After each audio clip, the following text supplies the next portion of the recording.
আবু সাইদ হত্যাকাণ্ডে জড়িতের অভিযোগে রোকেয়া বিশ্ববিদ্যালয়ের ৭১ শিক্ষার্থীর বিরুদ্ধে শাস্তিমূলক ব্যবস্থা, ১৫ জনের বিরুদ্ধে হবে ফৌজদারি মামলা।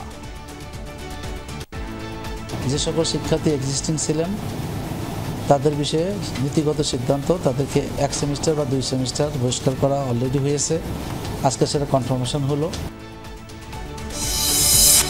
দক্ষিণ সিটির সাবেক মেয়র তাপসের বিরুদ্ধে অর্থ পাচার ও অবৈধ সম্পদের অভিযোগে দুদকের মামলা। টিউলিপের পর এবার তার বোনের বিনামূল্যে ফ্ল্যাট পাওয়ার খবর।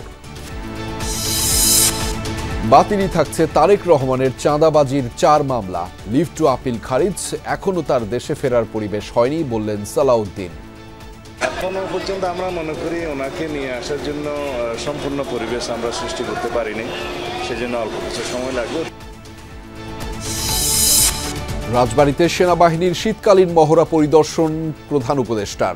দেশের সার্বভৌমত্ব রক্ষায় সর্বদা প্রস্তুত থাকার নির্দেশ।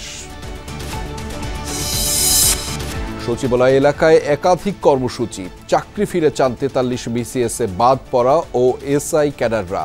স্বাস্থ্য ক্যাডারদের পদোন্নতির দাবি। আমাদের কি কারণে বাদ দিতেছে না কি কারণে নিবে কি না এগুলো আমাদের কখনো বলতেছে না। নানা অযৌক্তিক অন্যায় এবং বৈষম্যমূলক কারণ দেখে আমাদেরকে অব্যাহতি দেওয়া হয়েছে। বিনিয়োগের পরিবেশ নষ্ট করে গেছে বিগত সরকার, মন্তব্য অর্থ উপদেষ্টার।